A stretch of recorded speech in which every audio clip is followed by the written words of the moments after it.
Let me say something that might annoy a lot of people right away. Investing isn't hard. Doing things in the wrong order is what makes it hard.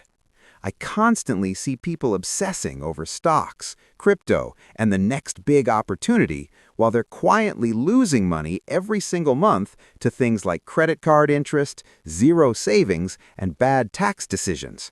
It's like trying to sprint forward while standing on a treadmill that's moving backward.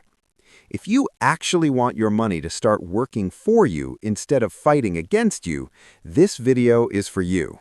Today, I'm breaking down the exact sequence you should follow to build wealth intelligently, not excitingly, not impulsively, but effectively. And yes, some of this is boring. That's also why it works. Why order matters more than effort. Here's a reality check. A huge percentage of people don't even have a basic safety net. Many households couldn't handle a surprise expense without borrowing money. Yet those same people are asking whether they should be buying individual stocks or speculating on crypto. That's backwards. You wouldn't upgrade the sound system in your car if the engine is on the verge of dying. Personal finance works the same way. If the foundation is unstable, everything you build on top of it is fragile. Getting the order wrong doesn't just slow you down, it can cost you tens or hundreds of thousands of dollars over a lifetime. Step 1. Build a financial shock absorber.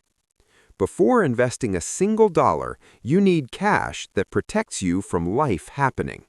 This isn't about optimization, it's about survival. An emergency fund keeps you from panic selling investments during a market crash, using high-interest debt when something goes wrong, making desperate decisions under pressure. Instead of obsessing over a perfect number, start small. First goal, $1,000. Next goal, 1 month of expenses. Long-term goal, 3 to 6 months, depending on job stability. The psychological benefit here is massive. Once you know you can handle surprises, everything else gets easier. Step 2. Kill high-interest debt immediately. If you're carrying debt with interest rates in the double digits, investing should not be your priority. Credit card interest is relentless. It compounds faster than most realistic investment returns and does it with zero risk, against you. Paying off a 22% interest balance is the same as earning a guaranteed 22% return. That's not a good investment. That's an unbeatable one. The most efficient approach: list all debts, pay minimums on everything, put every extra dollar toward the highest interest rate first. It's not glamorous, but it's mathematically dominant. The one exception: free money. There is one case where investing makes sense even while you still have high-interest debt. If your employer offers a retirement match, you take it. That match is an instant return, often 50% or even 100%, and nothing else in finance offers that kind of guarantee. Contribute only enough to get the full match, then go right back to destroying debt. Just make sure you understand vesting rules so you know what's actually yours. Step 3. Use tax advantages before chasing returns. Once your foundation is solid, the game shifts from damage control to efficiency. This is where most people mess up. Instead of rushing into taxable investment accounts, you want to shield as much of your money from taxes as possible. Start with an IRA. It usually gives you better investment options and lower fees than employer plans. Over decades, fee differences alone can quietly erase a huge chunk of your returns.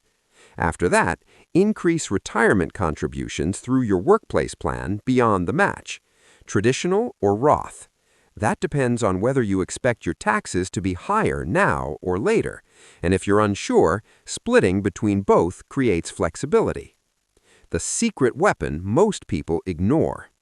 If you're eligible for a health savings account, this is where things get powerful. HSAs are unique because they offer tax deductions going in, tax-free growth, tax-free withdrawals for medical expenses. That's a triple advantage no other account offers. Used correctly, an HSA can quietly become one of the most effective long-term investment tools you'll ever have, especially since healthcare costs in retirement are basically unavoidable. Step 4. Max out long-term growth. Once you've taken advantage of IRAs, HSAs, and employer plans, you're now doing what very few people ever reach. At this point, you're sheltering a massive amount of income from taxes and letting compounding do the heavy lifting. Most people never get this far, which is exactly why most people stay stuck. Final step. Taxable investing. Finally. Only after everything else is optimized does it make sense to lean into taxable investing. This is where flexibility lives: early retirement bridges, large purchases, legacy planning. But it's also where taxes constantly drag on your returns, so it should be the last stop, not the first.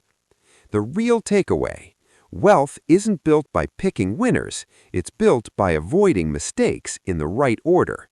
Emergency fund, high-interest debt, employer match, tax-advantaged accounts, then, and only then, taxable investing. Do the boring things first, and your future self gets options most people never have. That's how real wealth is built.